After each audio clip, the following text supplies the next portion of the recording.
All right. Welcome to another episode of Not For Nothing. By the way, I have the hardest time saying that, but that's not a fucking idiot.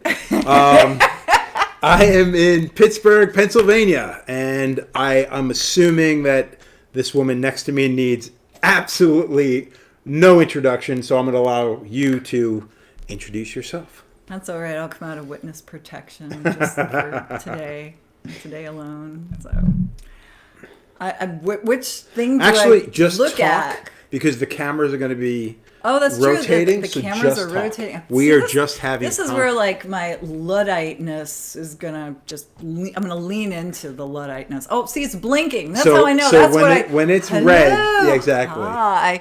So that's when you're gonna right. lean into the camera. This is gonna be so distracting. No, don't even look at it. We are having a conversation. Okay. All right, which we do not get to do often enough. No, not at all. I mean, I haven't seen you since 2013 God, maybe. It's been way too fucking long. Yeah, I mean, it was. I hate to say it was for filming, but it might have been for filming. Oh God, that's regardless, right.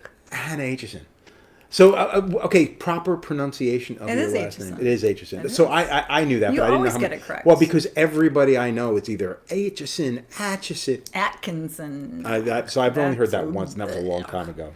Well, it kind of got my brother and I we sort of tacitly, as long as somebody's not saying "fuck you," it's okay. Yeah, that's a good way to. We're kind of, we know who you're referring to. Yeah, exactly. It's well intended, That's understandable. I mean, my name has been butchered. Ago. Yes. Yeah, my name's been butchered quite a bit. So. Yeah, anytime you give somebody like a polysyllabic last name, they're bound to fuck it up. It's always going to have some kind of a fucking problem. Bound to fuck it up. Meanwhile, I married a guy with a single syllable last name, and I did not take that last name because I'm entrenched.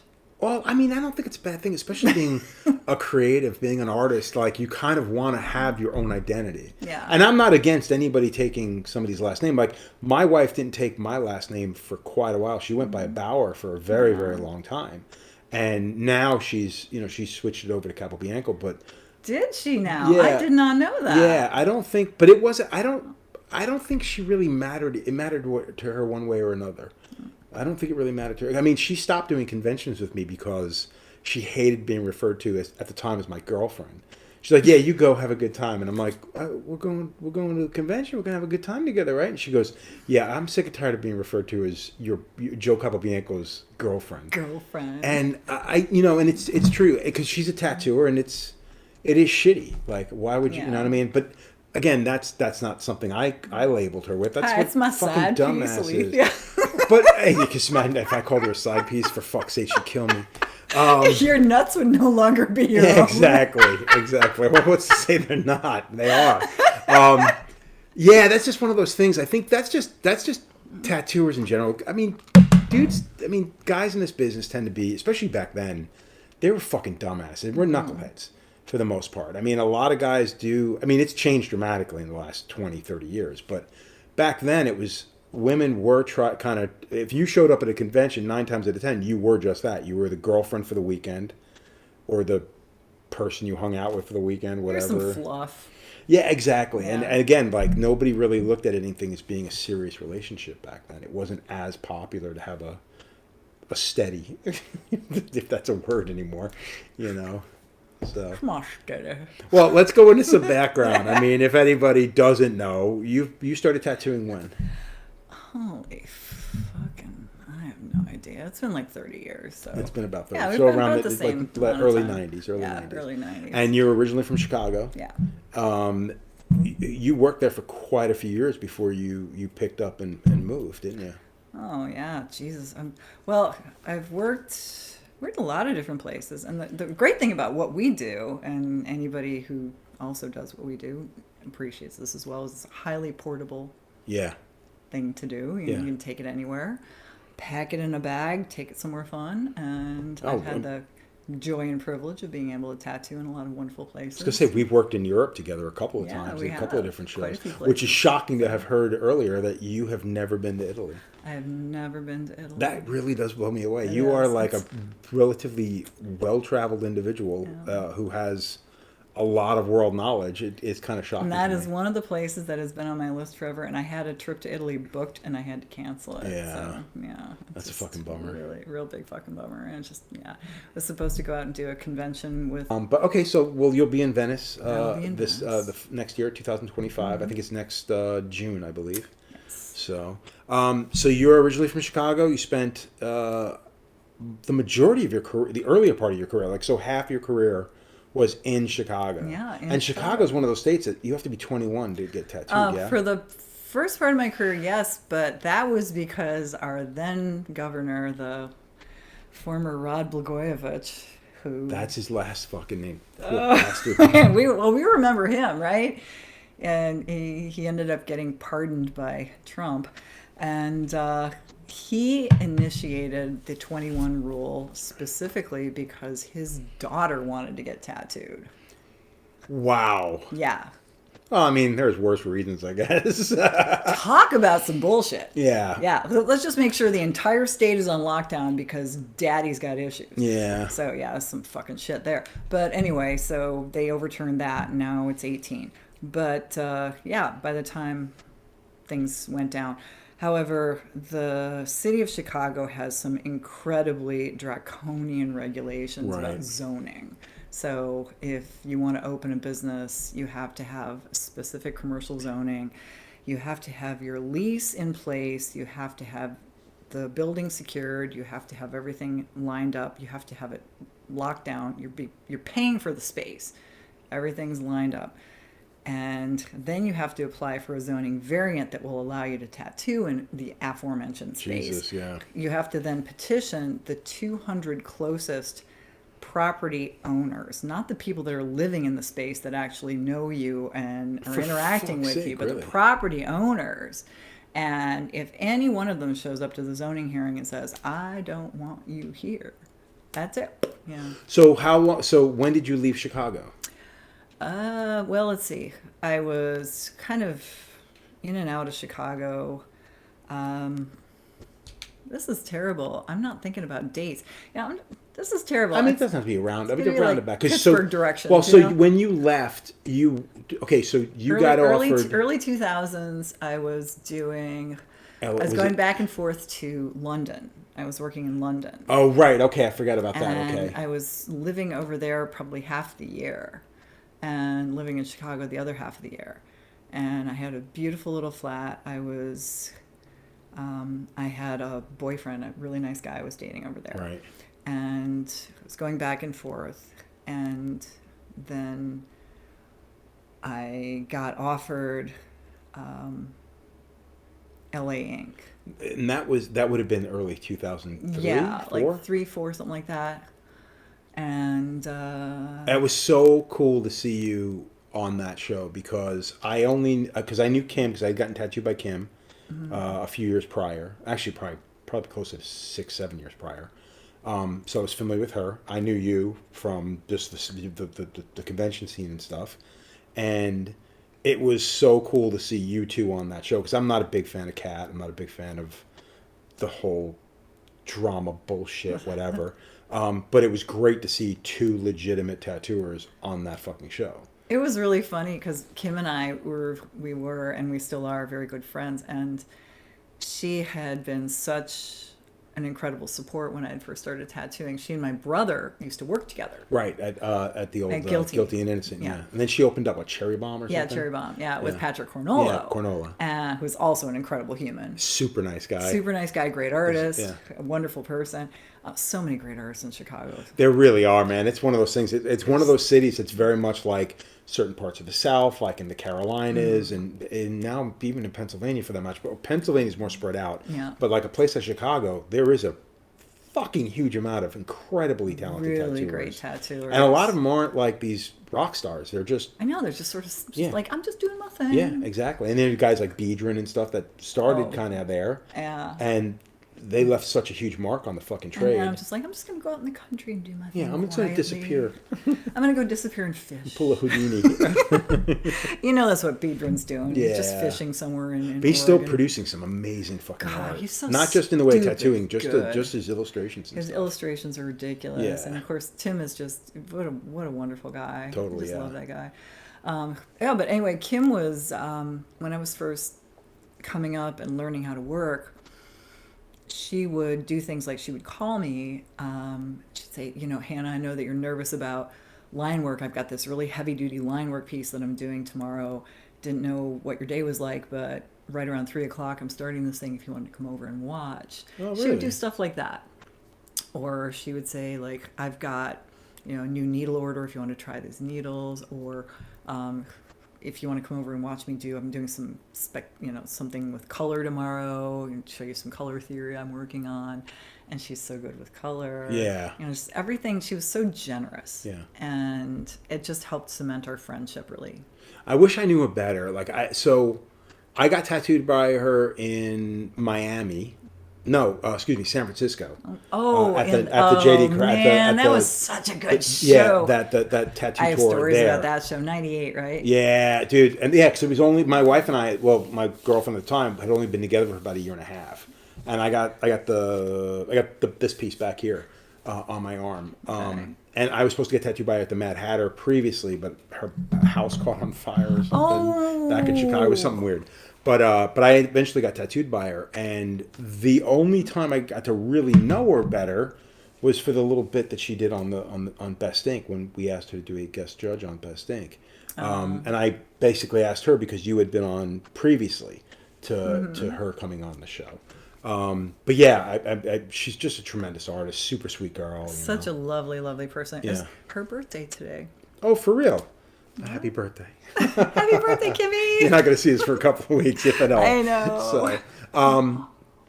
So, how did you guys get asked to be on LA Ink? Because not for nothing, like, the show, I mean, she was, I don't want to say Kat Von D was low-hanging fruit, because nothing about that sounds good.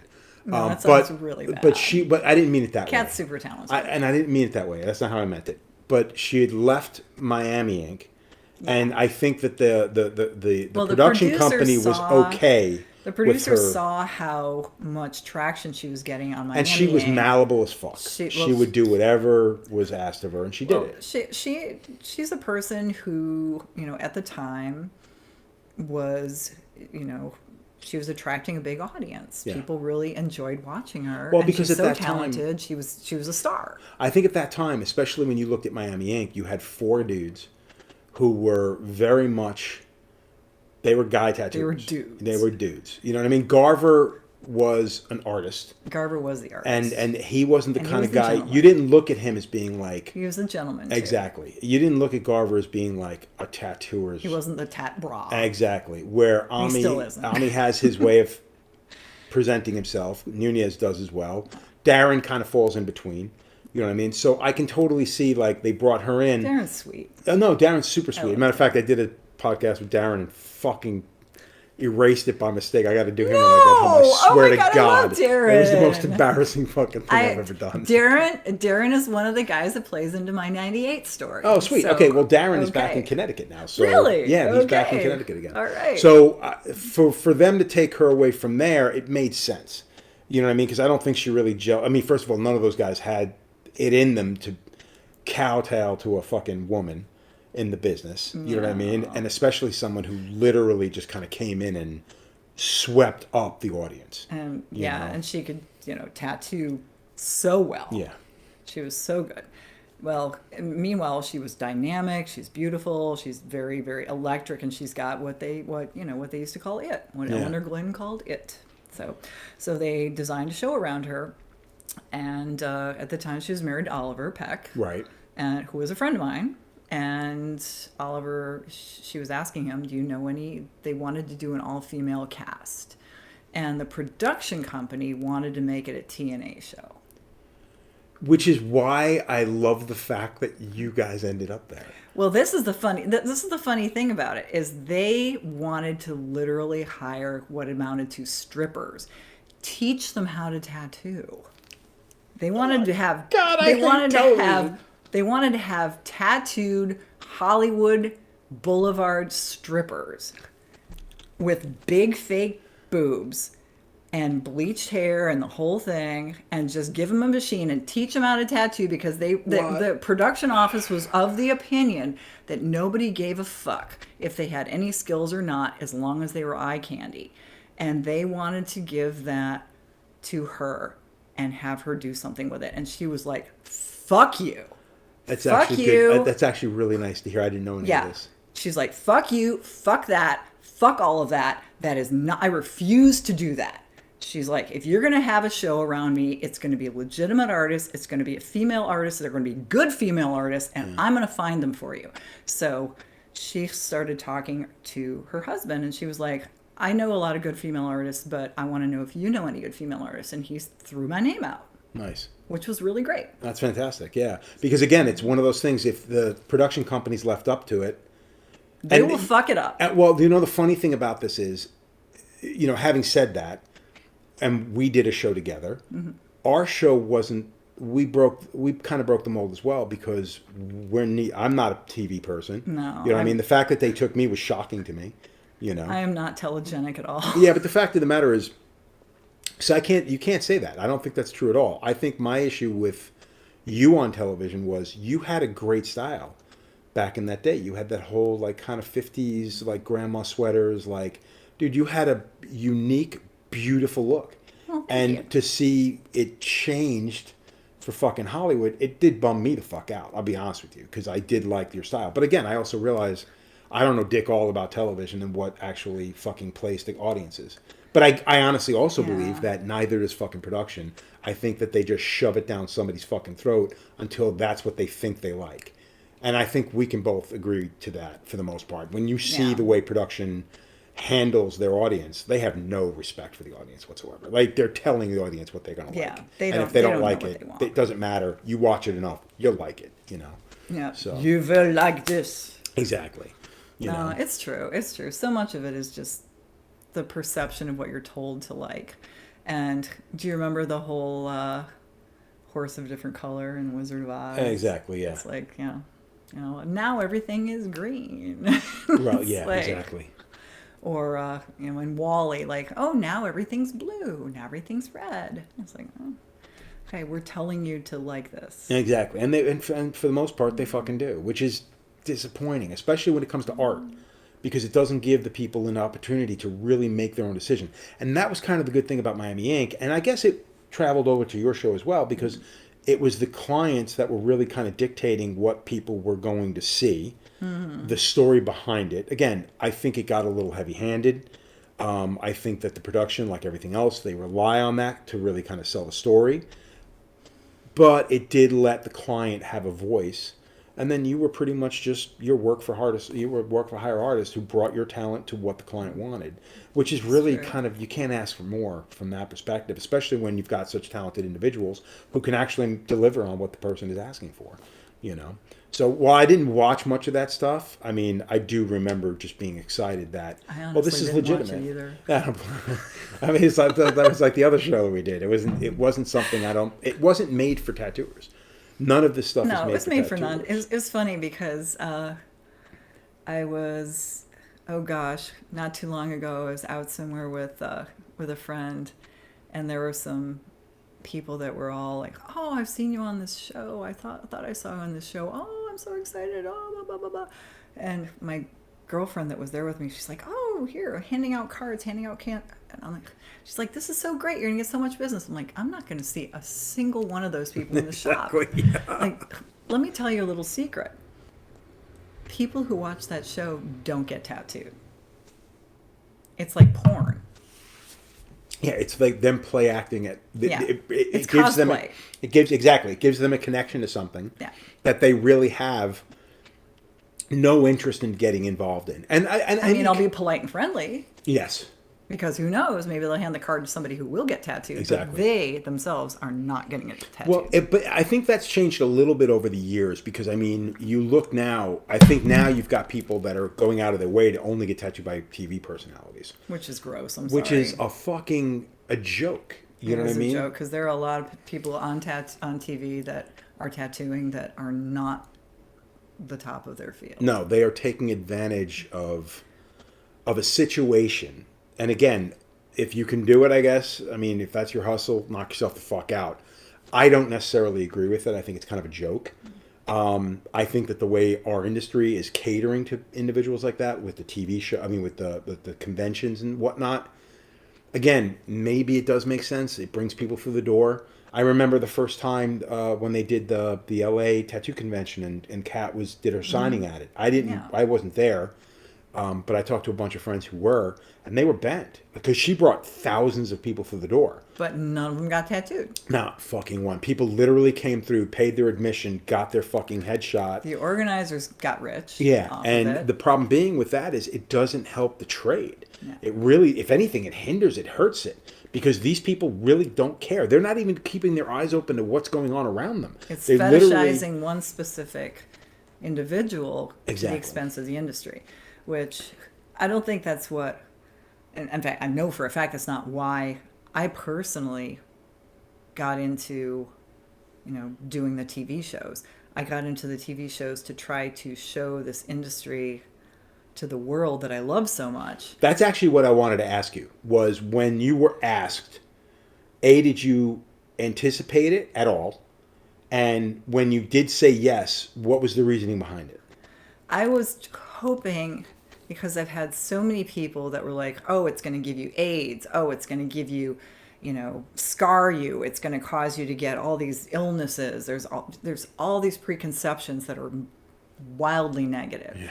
And I wanted to be able to be an ambassador for something, a positive ambassador for something. Especially in the early 2000s where it wasn't this wildly commercial juggernaut. Now everybody, it's like, I mean, now you could be heavily tattooed and work at Starbucks. Yeah. I remember back in the early 2000s, you couldn't be tattooed. Heck, you could be heavily tattooed and work at a startup. You could be heavily tattooed and work as as an options trader. You could be heavily tattooed and work as a brain surgeon right now. Right. It doesn't matter. You can pick your career. Yeah, back then it wasn't like that. It's not, yeah. It's very different. So your intention was to kind of put a positive face. I wanted to demystify something that had been viewed in a largely ambivalent at best sort of light, right? And unfortunately, it's taken off.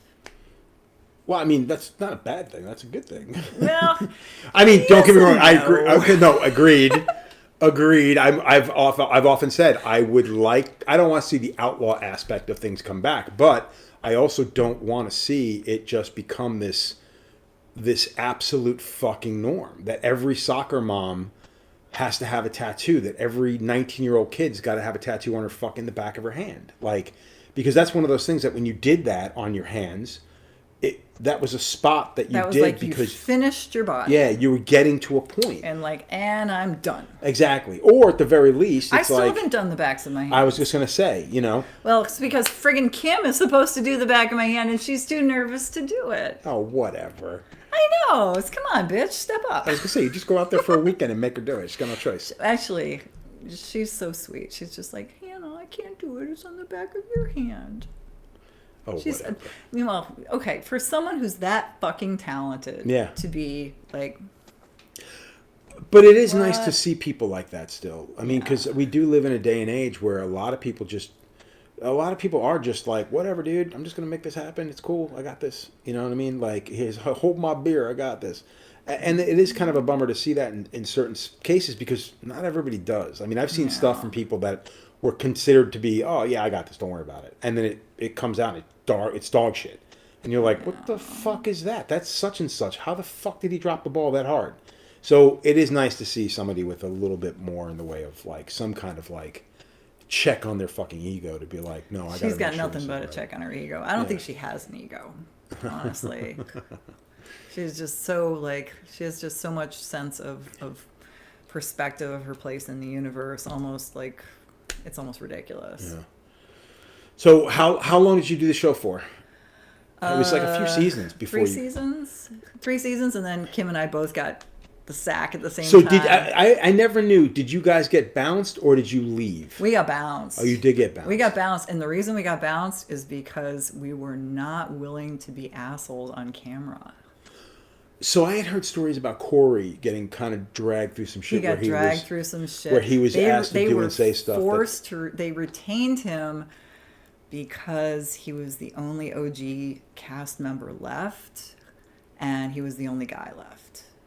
Right. And he was not willing to work with Kat anymore, so he asked to be placed at the other location with English Craig. Yeah, they were working at somebody else's shop. Yeah. Yeah, yeah. And English Craig is hilarious. He's a riot. He's a sweet guy. But he got stuck out there in Never Never Land just so he didn't have to interact with Cat. You know, the thing that aggravates the shit out of me with that kind of stuff is there really are so many fucking creative individuals and so many characters in this trade. And especially someone like Corey, because Corey is nothing but talent.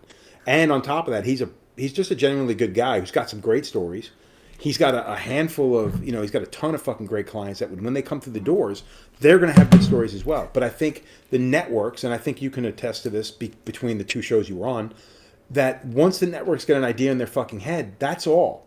Like, they don't ever consider, like, they're never going to ask you your honest opinion and then take that opinion and take that honest opinion, that advice. Even on the TV show, when I did it, you'd give your 2 cents and then they'd be like, okay, cool, whatever. Well, I feel like I'm talking horribly out of school about people, and this is bad.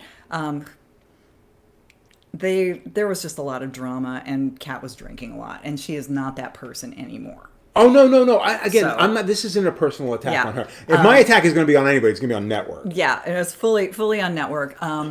She is not that person anymore, and I don't know the exact nature of whatever their disagreement was. All I know is that at that time I had heard, and this is just there were rumors all in the industry. Rumors all over the industry. Yeah. They were not. He just didn't want to be a part of whatever the problems were that she was going through at that time. Yeah, like I said, my attack is about network. It's not about Kat. Like, yeah. Because I look at that as like, that's going to make just as good of a show. It's going to be a different direction. Yeah. But the fact is, it's there. But it was just so strange that they decided to, and this is just such a network thing, instead of going, the show has run its course, they decided to bifurcate it into 2 different studios. Which is just ignorant. It's just so ignorant. It's like, okay, we're going to have one thing over here and one thing over here, and we're going to bring this other woman in, and then this other woman in over here, and we're going to do all this and have all these 2 different crews. And then you had, like, they were spotlighting one of the shop manager. Yeah. What was her name? Pixie or something? Well, Pixie was with our original crew. I think Pixie had left when we did. And then they got a new girl, and I don't even remember what her name is. She was a professional reality star. I don't remember what her name was. Okay. I never worked with her. So she wasn't brought in. She was brought in as like she was like. He was like a ringer, kind of. Exactly. Yeah. She was a professional reality star, and she was brought in to create traction with the drama. Right. I didn't watch any of those episodes. Yeah, I have no idea. I never watched any of these shows, so I probably shouldn't talk too much about it because I only knew most of the drama I knew was from stories I heard in the industry. Yeah. You know what I mean? Like, again, at that point, then they started doing New York Inc. Yeah. And I heard Tim Hendricks got dragged into some weird shit with him and Ami, and he didn't really want to do it, but he did it, and it was just all kinds of weird shit. What that storefront cost him? I think he was paying like $30,000. From what I understand, that one of the main reasons they were able to do it is because the network was paying most of the bill because they needed a place to film, and it was New York. You know as well as I do, like, once they get their head set on something, they'll spend whatever the money they need to make a TV show happen. And then when it doesn't rain gold, they don't give a fuck about the tattooers. They don't give a shit about the talent. Then they leave you, and they leave everybody, and they're just like scorched earth. Yeah, exactly. That's exactly what happened. And Ami was left holding the bag on the lease on this place. Yeah. And then he was just scrambling to try to find investors so he could pick it up and maybe take it to another network or anything. I don't even know what happened after that. No, to be honest, I've never really spoken to Ami about it. I mean, I know Ami, but not really, really, really well. I've known, we've had some really good... I've never spoken with him. He's a super nice guy, dude. I mean, he's got a reputation as being a real hard-on, but... the fact of the matter is he's a tattooer. He's a business person. He's not someone. He's been doing it for long enough. Exactly. He's old school. Exactly. So. I mean, again, and my interaction with him was when I got asked to do Miami Inc., I had only met him in passing. You know what I mean? So I didn't really know him. And when I remember walking around a Jersey convention, I got in a huge argument with another tattooer from Long Island who had a supply company and a bunch of other bullshit who I didn't like. And we just had an interaction. We had an altercation on the convention floor, yelling and shouting at each other. And Ami, we were in front of his booth when we did it. And as I'm walking by, I get a call. He's like, "Hey, Joe," and I turn around. It's Ami, and I'd never met him before. And he's like, "Yo, man," he's like, "I just want to let you know I really admire your stuff." And I'm like, "Hey, dude, cool. Look, same here." And I shook his hand and didn't see him again. And then 2 years later, I got a phone call from Miami Inc. about wanting to be on the TV show. And I'm like, yeah, whatever, dude. It's a joke, right? And it turns out it wasn't. They actually, Darren and Ami were just like, no, dude, like, you came very highly recommended. We're looking to replace Kat Von D. She just left the show. Would you be willing to come down here and do a guest spot? And I'm like, sure. A guest spot, sure. Yeah, exactly. And I did. And I spent a week down there, had a good time, met Garver. Because, again, Garver was from New York. Garver's Only so cool. knew him. Yeah. I only knew him from an outs as a just from an outsider's perspective. So it was nice to be able to actually work by him and watch him tattoo and stuff. And I knew Darren, again, from Connecticut and whatnot. So it was cool, but it was a weird introduction to television. And then Best Inc. was even weirder and fucking more annoying. Well, I didn't have to experience the first season, so I have no idea what that was Best like, Inc. first season was sounds like it was not good. No, it's not so much that it wasn't good. It was just that it was a network that had no idea what they were fucking doing. It was a network that really shouldn't have had a television show about tattooing. And it was a production company that had no fucking clue what they were doing. This is before Rick came on. Rick was the second and third season. Yeah. We also had our host was, I cannot remember this broad's name. She was a what the hell was the name of that show? You Got Talent? Or maybe it was America's Got Talent. America's Got Talent. Was it America's Got Talent? Or maybe it was another singing Somebody thing. who's got nothing to do with nothing to any do with it. She had 2 little shitty tattoos. Like to the point we'd be on stage and she had this horrible tattoo on her ankle. And at one point, like she has the main chair and I'm next to her. And then there's Sabina. And then there would be a guest. And I remember at one point we're waiting for cameras and I'm just looking down at her leg. In complete disgust, apparently. And she's like, "What?" And I'm like, "What do you mean, what?" And I look up, and she's like, "You're looking at my ankle. What do you think about my tattoo?" And I'm like, "Nothing. It's good. Whatever." But yeah, it was like the first season was really fucking weird. Second season, and network was really heavily involved. And I didn't want to play ball. I was just kind of like they were asking me to judge things certain ways, and I'm like, absolutely not. And for the most part, I got my way every single time. Second season. They pushed a little bit harder. But again, we still got our way every single time. We argued every fucking episode, I think. But yeah, I think that's part of the problem is network has no idea about anything about our art. And in all honesty, I don't think they know much about their own fucking bit. You know what I mean? You can say Ink Master, I guess, is a success. It's going on 17, 18 seasons. And I guess there's something to be said for that. But again, looking at it from the standpoint of a tattooer, I just can't watch it. It's painful. I can't watch it. I don't think that it does anything for the craft. No, and that was the thing. I remember us, when they had these stupid fucking challenges, and you just sit there and go, that's fucking dumb. Like, why the fuck are you doing that? Why are you making them do that? How is this advancing anyone's artistic ability? How is this challenging anyone's creativity? Not to mention the fact that, if you're going to have you can have a client and a fucking tattooer have a conversation. Depending on how long the tattoo is going to take, that should be gold fucking. That's a great conversation. And if you're breaking it up amongst 12 fucking tattooers, that's a ton of fucking conversation right there. You could have fun with just that. Granted, you have to be a little bit more creative. It can be done. You know what I mean? To create drama and bullshit and whatever. And I don't think our show really had that. Best Inc. didn't really have drama. No, I think it didn't have drama. Yeah, first and second season had a tiny bit of it, but not insane like it did in some of the other episodes of where Ink Master, they're picking fights with one another. And meanwhile, honestly, I think that here we go.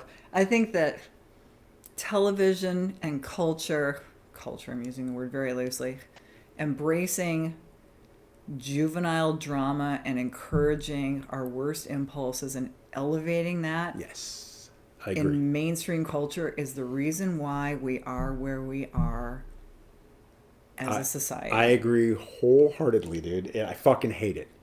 And meanwhile, we can all sit there and go, why are we here? There we are. Fucking hell. Mic drop. Oh, and all those ads that we see on TV, it's like, I'm a rebel. I'm gonna stop at the stop sign. Cheetos. It's like, okay, I'm sorry. There are rules for a fucking reason. We have to be polite to each other. We have to be decent to each other. We have to treat each other with respect. We have to be kind to each other. And the minute we stop thinking that way, it doesn't make us rebels. It makes us assholes. Well, I agree with that. Now, let me ask you a question. How do you feel with the TV shows, because a lot of tattooers, old school tattooers especially, will blame the TV shows for the influx of tattooers that we have right now. The idea that clients no longer want to be clients; they want to be tattooers. They want to be part of the trade. How much do you honestly believe the tattoo industry, the tattoo TV shows, really affected that? I know I personally believe it put it in the public light, and it did lift the cover off it and act like, hey, look, this is happening. I think it artificially glamorized. Exactly. I think it artificially glamorized. But I think these are individuals that may have gotten into it regardless, because even after the TV shows, you had tattooers, social medias. I think social media did a lot more than the TV. Than the TV shows did. It makes TV shows were like a step, like it was a toe in the pool. It makes people think that they can get rich overnight. It makes them look like there's no learning curve, and it makes people think that I'm going to wake up tomorrow, dip my toe in this, buy a kit online, and become a millionaire. And again, the fact that you're not seeing on social media, you're not seeing real tattoos for the most part. You're seeing a filtered version of what that person did. You very rarely see the healed tattoo a year or two down the line. I mean, again, this has come up a handful of times with me and a bunch of other people. Tattoo Truth Fairy, the fact that they're showing tattoos in a realistic light, photographed with your phone in the direct sunlight, and it's just a shitty tattoo. But that tattoo showed up 6 months prior on social media, and it looked amazing. My God, those photos where Nico's called bullshit on this a lot too. Most certainly, and Nico did the due diligence to at least show his pictures without a filter. With and without the filter. Yeah, exactly. He's like, I just want you to see this is what it looks like, and this is the glamour shot. Yeah, this is the glamour shot. And he's like, I just want the world to know not everything looks as beautiful coming out of the gate. It's just not real. It's not real. And, but there's so many people that they're not even shy about it. I mean, these tattoos are like bold-faced it fucking looks lies. like a sticker. Yeah. And people will come to me and they'll send me like a vision board on Pinterest. Like, I want my tattoo to look like this. I'm like, dude, I want my tattoo to look like that. Exactly. You know what it looks like that when you look at it through your fucking phone. Yeah. I'm like, there is no way anyone's tattoo is ever going to look like that. Somebody is coming to me for a touch-up on a tattoo I did for him 2 years ago. He's coming to me for a touch-up on something, or he's like, the white doesn't look white anymore. I'm like, dude, that is fucking white. That is a white tattoo. It's highlights, because I never do a white tattoo. Yeah, right. We were talking about that earlier. It's highlights. And it's a nose art pinup of his wife. And it's got white areas in it. And he's like, they could be whiter. I'm like, dude, your skin is healed over it. And you have olive toned skin. Yeah. And tattoos age. And they age. And it's going to look like this. Yeah. But, I mean, you want to come in? You want to fly in from Chicago and have me go over it again? You're a dime, buddy. You're better You're better than me, because I would just look at it from the standpoint of like, dude, this is what it looks like. And it's going to continue to change as you get older. It's going to continue to do this. That's something I think that a lot of people don't realize. Like when a person comes in and says they want something on the heel of their hand, you say no, I'm not going to do it. Basically, I'm like, nope. Exactly, because this is what it's going to look like. Heel of the hand, foot, whatever. Exactly. I'm just like, nope. And they'll be like, well, I don't care, and I'm like, you don't care now, but you will. But you will, because eventually it's going to look like shit. You know and then what I mean? Who's going to blame? The artist gets blamed. The artist. Exactly. And that's one of those Not situations. your poor decision. Exactly. We need to, but here's part of the problem. I say that we need to be the ones to draw the line in the sand and say, no, this is where it stops. But we may be the ones to toe that line, but there's hundreds of other tattooers that'll be like, no, I'll take your money, dude. I don't give a shit. Can't see from my backyard. Bring it. I'll do it. Do a shitty tattoo on you and fucking send you out the door. Worse, do a tattoo on you, knowing full it's going to turn to shit. Post a really nice photo of it, and then look at these models. They got their fucking got portraits tattooed on their fingers, tiny and all the crap on their hands. And you see the tattoo posted when it's first done by these fucking rock star fucking tattooers, and everybody goes gaga and comes in with those photos and says, I want this. And it's like, dude, do me a favor. That tattoo I know for a fact is 1.5 years old now. Go look up a fucking photo of that particular model and see what the tattoo looks like now. It looks like absolute dog shit. Is that what you want? That was done by what is considered to be a great tattooer. because he charges ridiculous amounts of fucking money to tattoo somebody who doesn't even realize how much money they have to spend on stupid shit and not care about what happens to it. And now your decisions are being made by that individual. Like, do the fucking homework.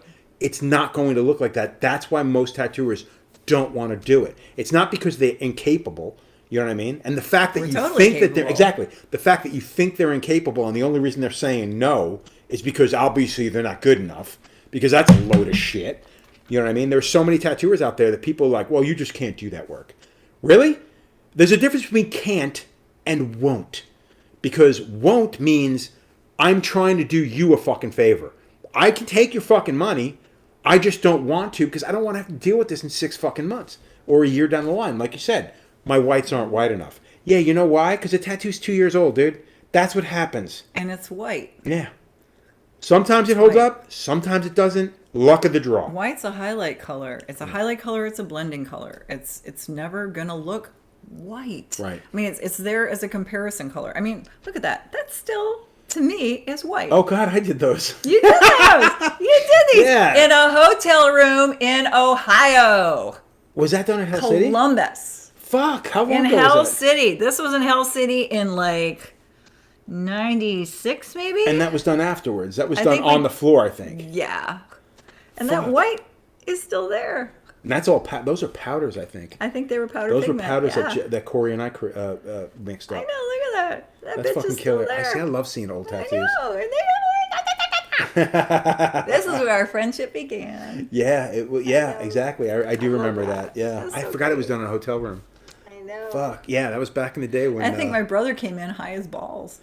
Dude, fucking, we did the first Philly convention, Corey and I rented a suite, and Corey got tattooed by your brother, somebody else got tattooed by Michelle, and then John Clue came in the room, but it was mainly those two tattooing.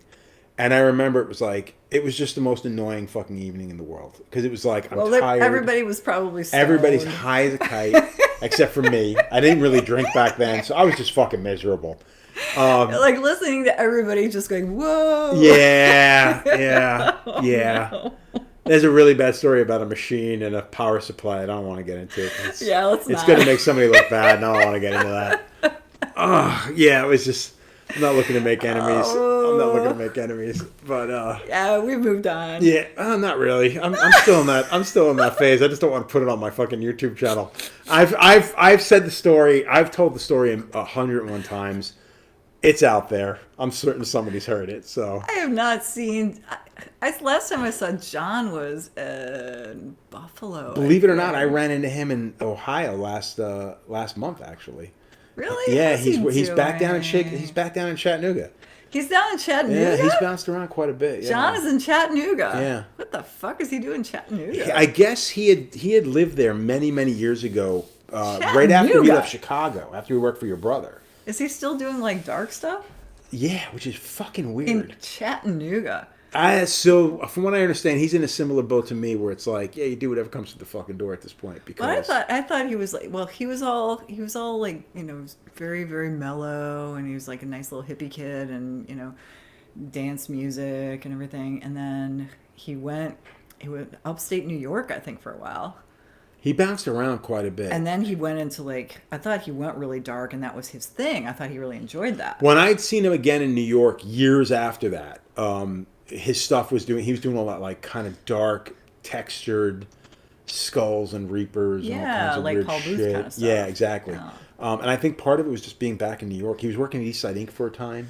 Like, he bounced around quite a bit. And like I said, I only saw him in Ohio, and I'm like, where the fuck you at now? He's like, I'm back in Chattanooga. And I'm like, really? I was Chattanooga, of all places. I tell you, I mean, again... I love that dude. He's a sweetie. Yeah. Him and I have had an on-again, off-again thing for a long time. Oh, I know. He's got a lot of personality, but Yeah. I have a long But again, I think relationship that with was the him. thing. Like, when I first started tattooing, I think he came into work at Lotus maybe 2 years in to me being That's there. right. So we oh worked my together. God, We worked together for a I forgot year you guys before we actually went to- worked together. Yeah, we worked together for a year before we went to Chicago. fuckballs.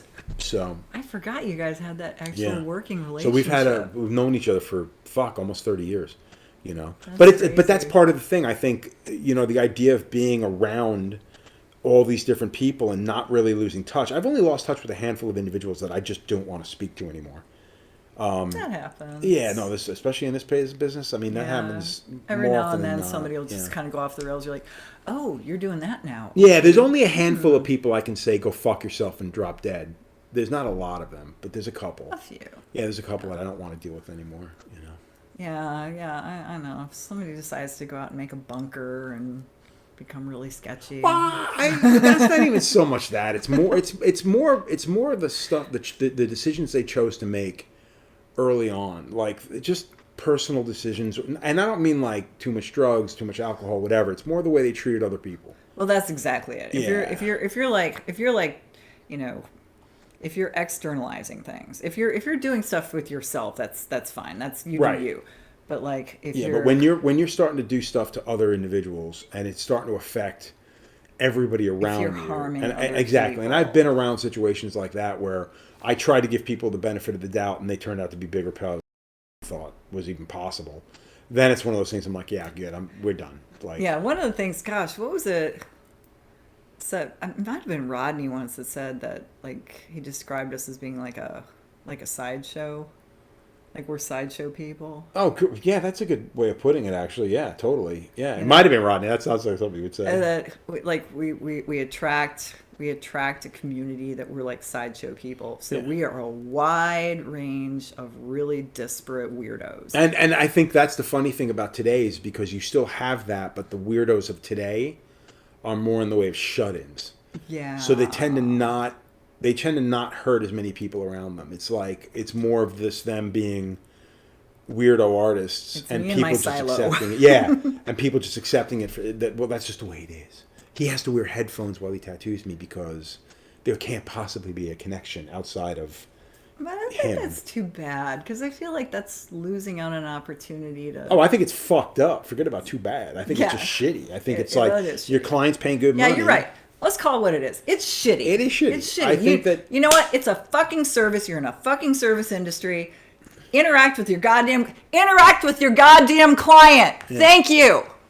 And I agree with that wholeheartedly. I think that's part of the thing that gets lost. You know what I mean? I think it gets lost on the business in general. I think people act like, well, I didn't talk to my artist, but he's so amazing. And I'm like, getting tattooed by the person, talking to you is part of the process. It is part of the process. It should be part of it. It should be an all-encompassing thing. Like, you should know the person. He should know you. And I'm not saying you got to get all touchy-feely and, weirdo with it. You don't have to have this long dialogue. Exactly. But you should at least be saying, hi, how are you doing? Are you okay? How are you feeling? Yeah, it shouldn't just be like, all right, we're doing this, put it on him. Headphones. Exactly. And then after it's done, oh, by the way, you owe me $6,000.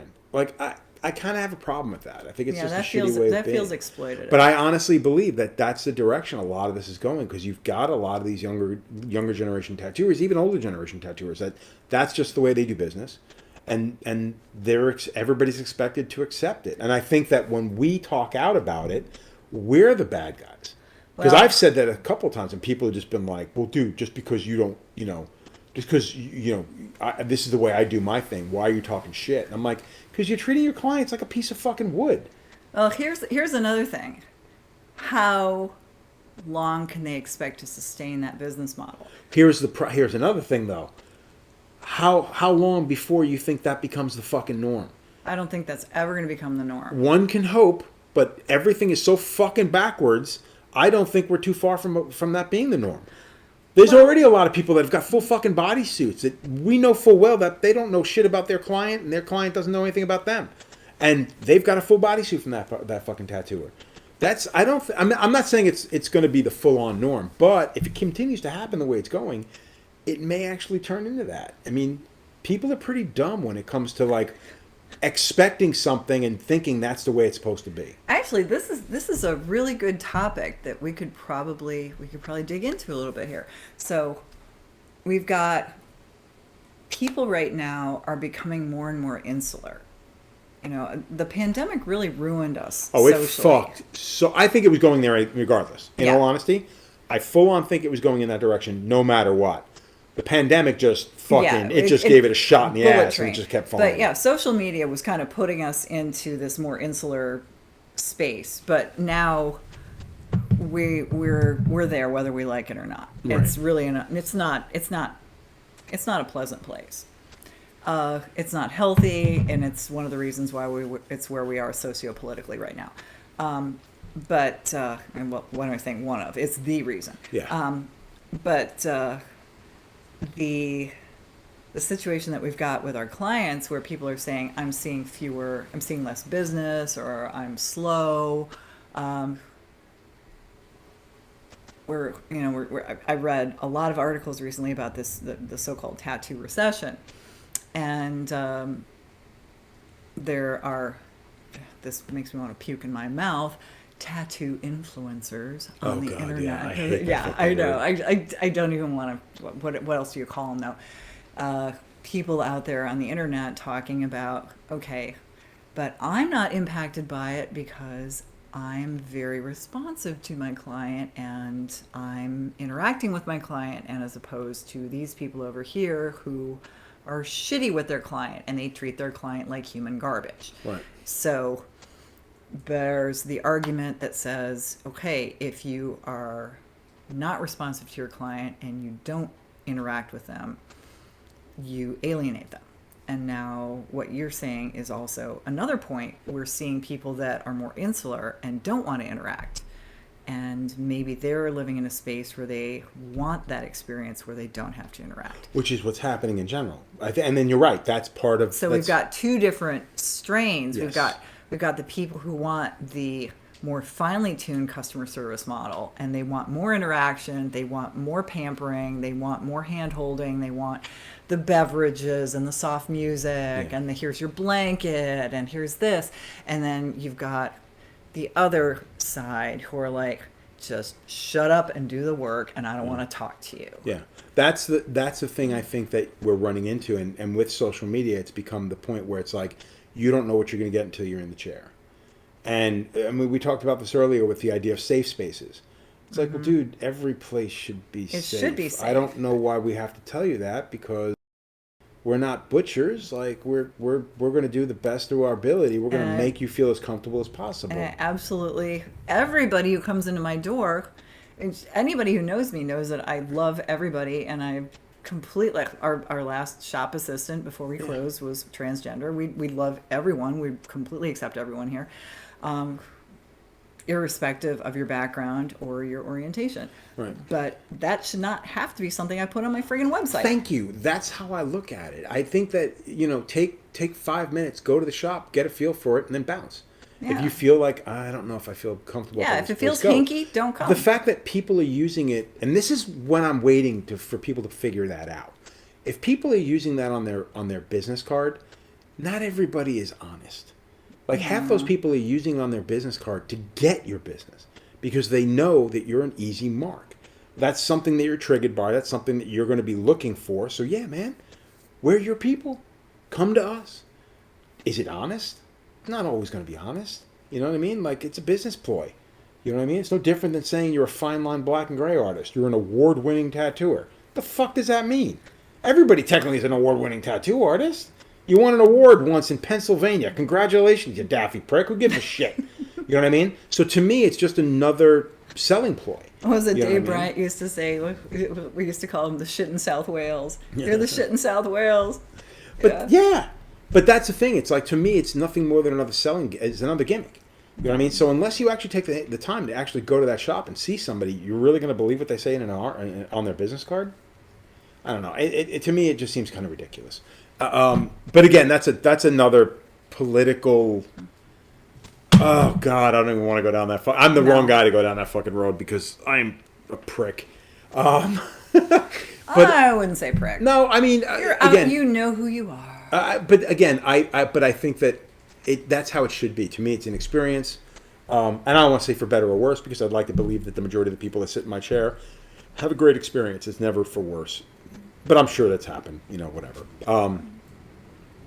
But yeah, I agree. I think that the things are changing. Times have changed so dramatically that nothing we do makes any fucking sense anymore. And we're just skating around on the ocean waiting to see where the wind blows us next. Which is a weird and frightening aspect of, place to be because of where we are in our business. You've been tattooing nearly 30 years. Or 30 years. I've got 30, 31, 32 years. It's a crazy fucking time. You know what I mean? That you have to still sell yourself on something that you do, that you're good at, and it's just awkward and weird. You know what I mean? So.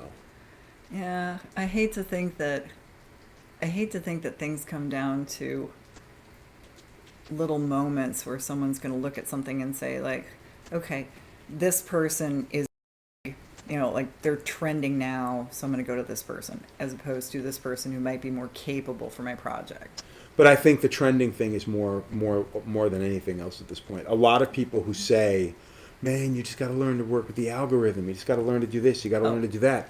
To be honest with you, I think a lot of it is just luck of the fucking draw. And that's something I've said with art in general. Whether you be a fine artist, whether you be a fucking commercial artist, whether you be what, hard work plays a lot in this, but you know as well as I do, there's some artists that just are fucking lucky, that they just happen to get the right client and just did a thing and got it on social media at the right particular time. I mean, dude, there's people that are tattooing like a handful of fucking movie stars, musicians, whatever. Mm-hmm. All of a sudden, they've become someone to get tattooed by. Why? Name a musician or name a fucking movie star. It's got a great fucking tattoo. Very few do. More now than ever before. Obviously, I'm not going to say that every musician or movie star's got horrible tattoos, but that doesn't matter. It didn't matter back in like the late 90s, early 2000s. You could tattoo a fucking musician or a baseball player or whatever, and it catapulted you to something. It doesn't necessarily mean you deserve that catapult. You know what I mean? That person came to you because you tattooed one of their friends. I mean, I remember seeing certain people's tattoos and being like, motherfucker, you're world fucking famous. How do you not have one good friend that said, don't go to this person, he's horrible. Come, I'll find you someone to get tattooed by. Oh, God. I remember years ago, my brother was talking with me about how, athletes, specifically NBA stars. Yeah. Oh, God. They're so beautifully built, and they're so athletic, and they're music to watch. I mean, I love watching basketball. I love basketball. And watching these guys on the court, and so many of them have just these janky-ass tattoos. They're just god-awful shit. But, I mean, after talking to so many people who know and work with them, these guys are also loyal to their bones. And when they get money, they go back to their neighborhoods. And they give their money to their shitty friends who do shitty tattoos. And that's what they do. But my brother was saying, like, wouldn't it be great to design? And he started doing these beautiful sketches. He's like, here's some beautiful fluid, like, body suits that are specifically designed to the anatomy of, someone who's doing this type of sport. So when they move, it would kind of look like, it's like it integral to, organic to their form and all that. And I'm just like, yeah, wouldn't that be cool? And wouldn't it be great to sort of like work with an athlete to kind of come up with something that worked with the way that they move on the court and all that? And he had this, he got really jazzed about it. And I just thought it was a great idea. And then, when I talked to someone who actually worked in who was a sports agent, he was like, these guys would never go for it because even if they have the money, they will always take it back home. Yeah, exactly. So I didn't know that. I guess that makes more sense than just trying to find somebody. Because they're loyal. Which is sweet. It's actually very sweet. No, it is. But it is kind of a bummer because how many horrible tattooers become famous? I know. Because they tattooed somebody. Person. And that's what it is. They take that money back to people who just don't have the skill. Yeah, I mean, we've seen I don't even know if I should go into this, but people, great tattooers who've tattooed famous, actors or whatever, and there's only so much you're going to be able to do on certain people's body types and skin types. You know what I mean? And 9 times out of 10, if somebody's got a great physique, I mean, not even a great physique, a completely made up physique, like these action stars or whatever. Mm-hmm. I mean, they're not like those are not the kinds of that's not the kind of skin you want to tattoo. No. No matter what. Like you can say, oh, they got good skin. They don't fucking No, have they're good skin. They're terrible brown as a skin. fucking nut. They're on all kinds of fucking doped up Steroids, all shit. kinds Yeah, of stuff. their skin is horrible.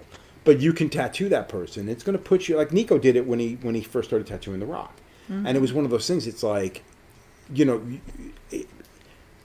it was the fucking Rock. Everybody loves that fucking guy. You know what I mean? So for no matter what he did, it was going to push Nico. And again, I don't think Nico needed the fucking the shove because he's a fucking tremendous tattooer. Yeah. You know what I mean? So it's not like I would like to say it's not like The Rock is helping Nico's career, but that's not true because you tattooed The Rock. Yeah. You know what I mean? It's like going to fucking Olympus and tattooing Zeus. It's you know like, what I mean? hello, It's like chef's exactly. It's like it doesn't matter what the work looks like, you did it. You know what I mean? And that seems to be the case with a lot of these athletes. It doesn't matter what you did, it's just the fact that you did it. It's the same thing like when I say with these supermodels that get their hands tattooed by some dude in New York and pays too much money and the tattoo looks like dog shit. It doesn't matter that the tattoo was horrible. The fact of the matter is tattoo was done and everybody recognizes that person. And all they know is, oh, he did it. He's got to be good. Mm-hmm. Does he though? You know? Now, in the case of Nico, obviously Nico's good. You know what I mean? So we already knew that. You know what I mean? But it's not like, I guess it's not the work that gets it. It's the fucking advertising. It's like having a billboard. It's like, oh yeah, I did this. It's like you don't get to see the tattoo. You just know who it's on. But then you also have a situation like, have you heard about the whole Corey Flatmo tattooing Sylvester Stallone thing? So I've heard of a bunch of people tattooing. So first many DeVries, people have. So DeVries, Jeff Gogwe, Mario Barth, I believe, covered the DeVries stuff, and I didn't know Corey Flatmo tattooed. Okay, so Corey called me one day years ago. He had been doing a big piece on. Oh my God, Stallone is apparently very challenging to work with because he's. That's what I heard from Gogwe. He said it was the worst experience of his fucking life. So awful to work with because he's majorly type A. Yeah. He cannot relinquish control over God forbid. anything. God forbid you give control to the guy with the keys. Yeah. So I guess like they arrived at a design, everything was good, they stenciled the design. He starts tattooing, he does the line work, he's starting in on the shading. Corey goes for a bathroom break, comes back. Stallone is standing in the mirror looking at the tattoo. And he's like, how about we move this over here and do this and this, and making alterations to the tattoo that's already like, 2 hours in. Done, yeah. He's like, well, meanwhile it's Stallone. What are you going to do, right? So, he's like, no, I really want this. And can you add this and do this? And meanwhile, all this stuff is being changed in the process. So, of course, by the time the tattoo is done, it looks nothing like Corey's vision. It looks nothing like the tattoo he'd want to do. And it was kind of funny because he called me because he was asking me, apparently Stallone had seen some of my tattoos. And he said, I really like this girl's color. Can you find out what inks she used? Because, of course, it's the inks that make the tattoo look good. Dude, how fucking annoying is that? It's like, can you get the same ink she's using? Yeah. Here's an idea, dumbass. Here's a guy who bakes himself in the fucking sun. Exactly. That's right? the best part. It's like, nothing on you is going to look good. Yeah, nothing. It's impossible. Whatever shit you pump into your body is going to eat the shit out of that stuff. Oh my God. So Corey calls me up and he's like, he goes, I know perfectly well. I'm like, Corey, I use the same inks you use. You know that, right? He's like, I know, Anna. But I just said I would call. So I'm calling. I'm like, oh Dude, God. it's so Dude, hard. I'm so sorry. And again, like you said, it's hard to deal with. So I've had clients that I've kowtowed to just to get through the tattoo. Yeah. It's got nothing to do with, I don't want to be a dick. I don't want to throw the person out of my chair. I mean, in all my career, in 30-something years, I've literally only asked 2 people to stop coming to my shop and getting tattooed. Yeah. Like, only 2. And it was literally one of those things I'm like, yeah, we can't work together. You got to go. Like, I'm done. Like, I'm finished. Take your business elsewhere. Well, does anybody else need? No, you need to fucking go. Because I'm not going to unleash your shit on any one of my guys. Like, you can talk to them. Oh, my God. But in all honesty, bad? I just want you gone. And that's only happened twice. Wow. So I couldn't, and again, so I put up with a lot of shit, and I've done stuff to people that I didn't want to do. But again, you are right. It's a personal service business, man. If that's what they fucking want, I ain't gonna take a picture of the fucking tattoo anyways. If that's what they truly fucking want, and I've tried to talk them out of it, and they just don't want to hear it, fine. It's no longer my project. Exactly. It's now your project. It's your project, and you're right. I'm the fucking artist who's creating something for you. I am not one of those people that's going to be like, no, this is my vision. I am not that fucking guy, because realistically, it's not my vision. I just do, like, I have ideas that I love to tattoo, but if I don't have the backup of the client, then I don't want to do the tattoo. People ask me all the time, it's like, what do you want to do? And I'm like, I want to do what you want, because you are the person that's got to wear it for the rest of your fucking life. And I honestly believe that. I mean, again, certain tattooers can pull that off. They can go, yeah, man, this is what I want to do. And the client may be into it. But a lot of the times, I think the client's tricked into thinking that's what they want because that's what the tattooer wants to do. Yeah. And again, I don't want to strong arm anybody. Exactly. But again, some clients are just, I don't want to say they're dumbasses, but they don't have the creative vision to look into something. I mean, how often do people come in and they'd be like, yeah, I want to get tattooed. Well, what are you looking to do? And they pull their phone out and they go, I want this.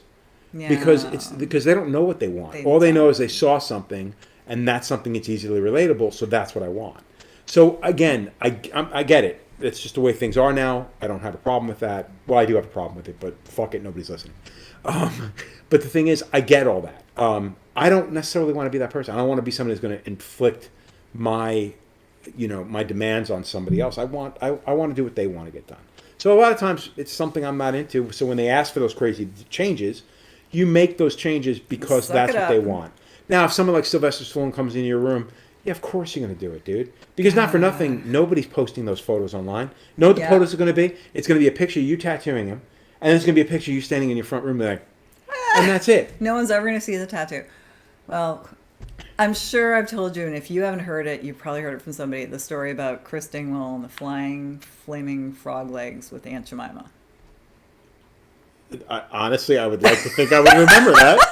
So okay. No, I don't think I know that story. This was Dingwell's. This was Dingwell's. Like, if somebody was like, "Whatever you want," this was his thing that he would throw out. And Chris is not the guy you asked. No. That's not the guy you give exactly, that out. You do not give that. Exactly. That's like giving him fairy dust. Exactly. It's like, do what you want, dude. And before you know it. Well, this is what he would do to narrow it down, because people would throw that out at him. He'd be like, how about Aunt Jemima surrounded by flying, flaming frog legs?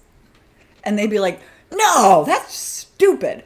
I want a Sacred Heart or roses or blah, blah, blah. He'd be like, okay, see, there you go. You did know what you wanted. Exactly. So now that's where yeah, exactly. So he narrowed it down. So he would throw this bullshit out at them, and they would narrow it down. And I'm like, that is genius. It is actually the really craziest shit ever. And I remember I was at the Columbus show one year, and I walk up to the 8 Ball. I was still at 8 Ball, working with Atomizer. God, that was a long time ago. Yeah. And he was working at the 8 Ball booth, and there's this girl. And she's got a little Japanese schoolgirl outfit on, purple ponytails, and a tiny little schoolgirl skirt. And she's got a big pink lollipop on it. She's laying on her side, and she's a little bit of a juicier girl. Big thighs, and she is just laying on her side, sassy and confident as all get out, sucking on that lollipop. And she's got her skirt pulled up, white lace panties. She is just going for the look, right? And he is tattooing her thigh, and what is he tattooing on her? Aunt Jemima with some fucking flying frog legs. And I'm like, somebody fucking went for it. And that would be the girl that would do it. No, the best part is, if somebody had said, okay, let's do that, they'd just be like, I can't do that. That's the stupidest idea I've ever heard. No, not only, it was exquisite. Nice. Aunt Jemima with a babushka? Well, not for nothing. if you're pushing that for how many years before somebody says yes, somebody's got you better have a pretty good picture in your head. You better have that shit on deck. Exactly. It's like, hold on 1 second, I got it here. Well, that's like, it's funny when people come up to you at the shows and it's like, man, I love your work. Your stuff is so cool. What do you want to do? And I'm like, well, I have a whole book there.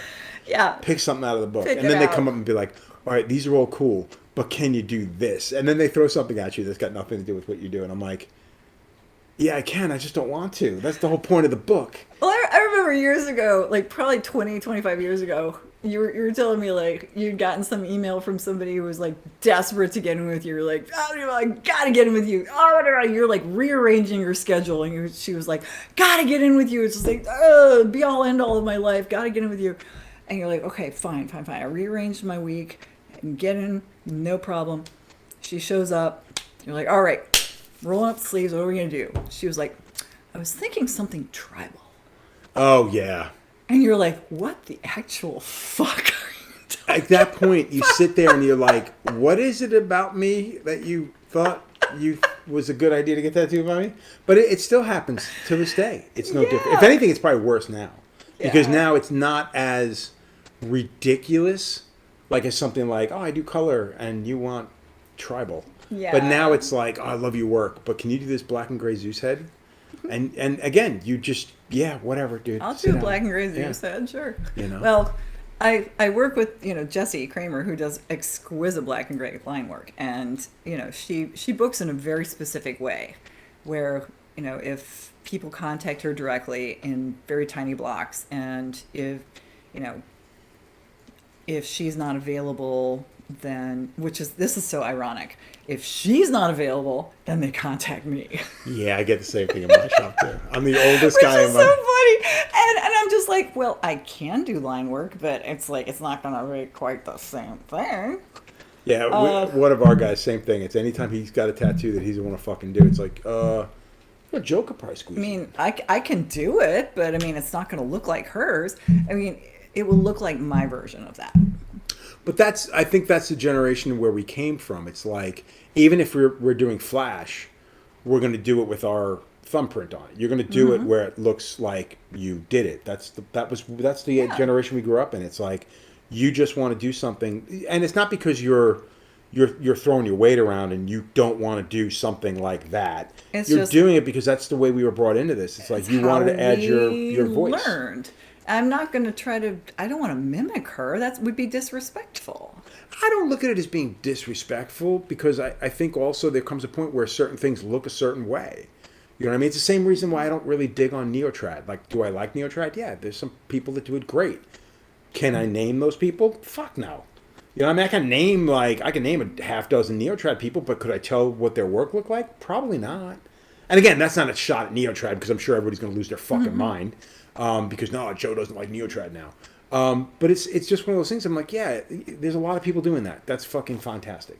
Like every now and again, I sit back and be like, you should do this because you could do that as well. That's your style. You do that stuff all the time. But I can't make it look like what they look like. And that's the problem, is because when people look at it, they look at it and go, yeah, that's really cool, but it looks like you drew it. I'm like, yeah, because I fucking drew it. Like, I'm sorry. Like, I didn't realize that, this was an audition and I have to make it look like somebody else's. You know what I mean? Well, you don't want it to look like somebody else's. If it looked like somebody else's, I would view it as a failure. Well, that's the thing. And it's a lot of times when you do stuff like that. Like, okay, perfect example. I had a client recently, literally just days ago. And she sent me a bunch of reference of somebody else's tattoo. And I just didn't want to copy the fucking tattoo. So I redrew the tattoo. It's the same fucking tattoo, just redrawn. And I didn't even fucking heavy hand the fucking thing. I just redrew the tattoo. Yeah. And she came in, she was with two other people. I ended up having to tattoo them first, and then it was like, okay, what's the problem? And she literally just spelt all this shit out. And I'm like, so all you want me to do is reproduce this tattoo, which I'm not prepared to do. Like, I don't want to copy somebody else's tattoo. If you brought me a piece of Flash, I would do it. It's a piece of Flash. Somebody's art, fuck it, I'll do it. It's someone's original piece of work. It's unethical. So it's literally like, now I'm like, okay, well, now I got to redraw this entire fucking thing. Because I'm still not going to do that. But in the meantime, her original email was like, oh, do what you want. I want your version. But really? You don't want my version. You want somebody else's. So it's one of those situations where you find yourself in a situation where it's like, you're a work for hire artist. Where do you go from here? Yeah. And again, at my time in, 30 years in, I have done nothing but talk mad shit about people who do nothing but copies other people's tattoos. Yeah. So now for me, 30 years later, to be like, well, that's just the way it is now. I feel like I'm giving in, and I can't do that. I still haven't been able to bring myself to do it. I still remember a convention you and I were at where I busted some guy at the copy machine with one of your pieces of flash. Actually, it wasn't even flash. It was a magazine photo. Yeah. And he was trying to rip off one of your pieces. And I like went and got you. And I was like, this motherfucker is trying to rip off one of your pieces. And you went and raised holy hell. But it got to a point after that, I think, that I didn't care anymore. Because that pissed me off. Like Jimmy... It was so disrespectful. But that's the... Again, this is the problem with this business, man. How many people that I've spoken to that have just been like, oh, you don't do that. It's like, yeah, you don't. I will. And that's the problem. It's like, it gets to a point where it's like, you won't do it. He won't do it. She won't do it. But that dude will do it. And that's the problem. So, but that's the problem. It's like, if nobody's willing, if not everybody's willing to toe the line, then where does that stop? And that's upside down tattoos are a perfect example. Yeah. You never did an upside down tattoo. God, now, how many people are walking around with a fucking upside down tattoo on their fucking hand? I hate it so It's for me. Do you know how fucking dumb that sounds? It's so I'm dumb. sorry. If you've got a tattoo just for you, you're a fucking dumbass, and you shouldn't, because it doesn't look right to everybody else. I hate it so much. That's going to make no friends.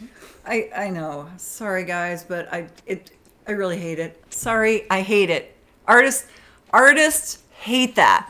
We hate that. It's stupid. Everyone else around you hates it. It looks dumb. It's confusing as fuck to everyone else. No one likes it. Telling you. The only time people get that is when they're trying to get an M tattooed on them and it looks like a W, or vice versa. Yeah. And then people are like, why are you getting a W on you? Or it's a cross and now it looks like a fucking upside down cross. And it's not just for you.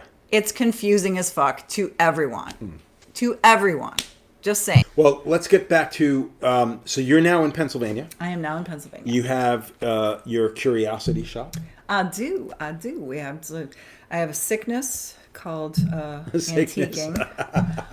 I love to antique and shop for vintage and junk. And so the idea of the business here was that I would combine the two things that I love. It's a beautiful fucking shop, by the way. And then Scott, my husband, calls it a business mullet. Because like business in the front, party in the rear. It literally is too. We've got a little antique shop in the front. It's open on Saturdays. And prior to the pandemic, it was open every day that we were open. Now I can't afford to have anybody there except Saturdays.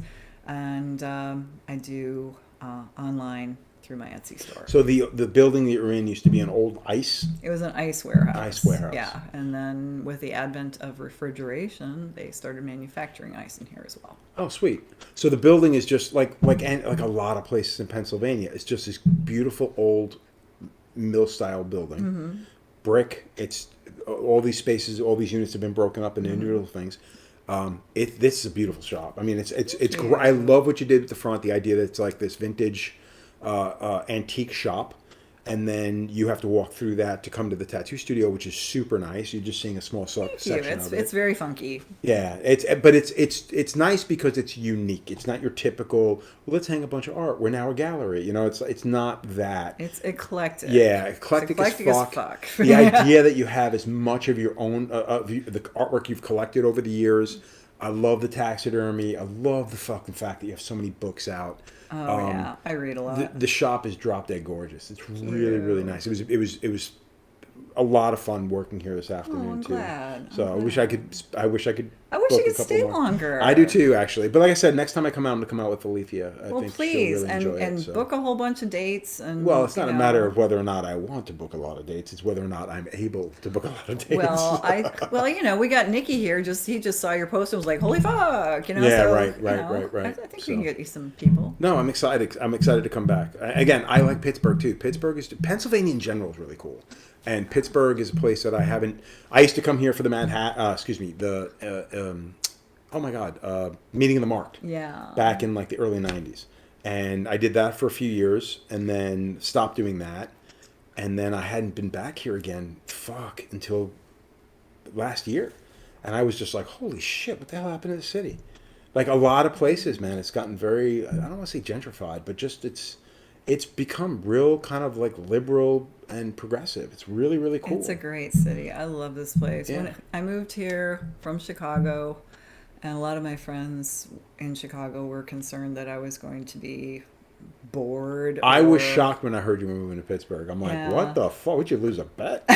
Like, it was just the weirdest thing. Well, it consistently shows up on all these lists of most livable cities in America, most interesting cities in America, affordable, eclectic, great education, great, medical care. We've got robotics are here. We've got, so many different things. There's just so much happening here. Nice. We've got the river is like right there.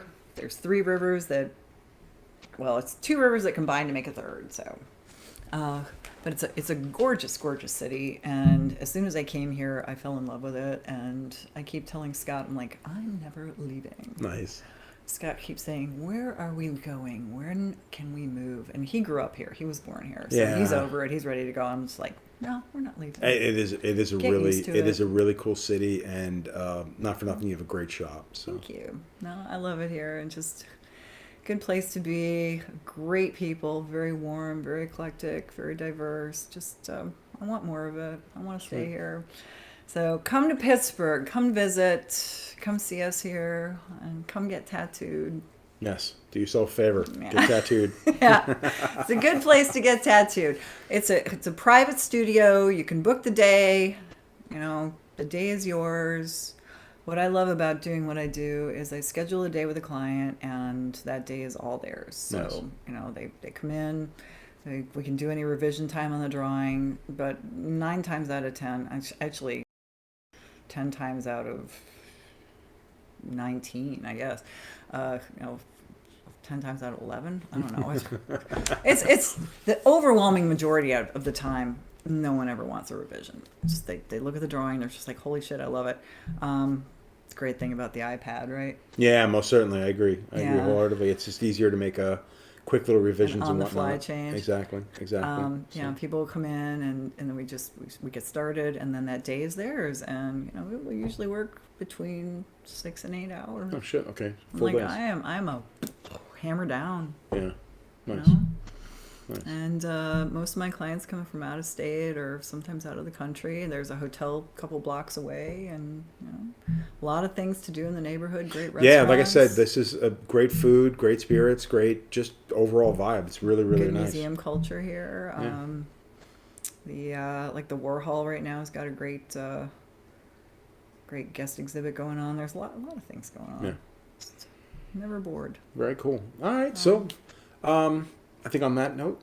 On that note, all right, finish the last Yes. of our Cheers. Cheers. Thank you very much. Everybody, All thank you right. very much for tuning in. Like and subscribe. And Please do. I will see you when I see you.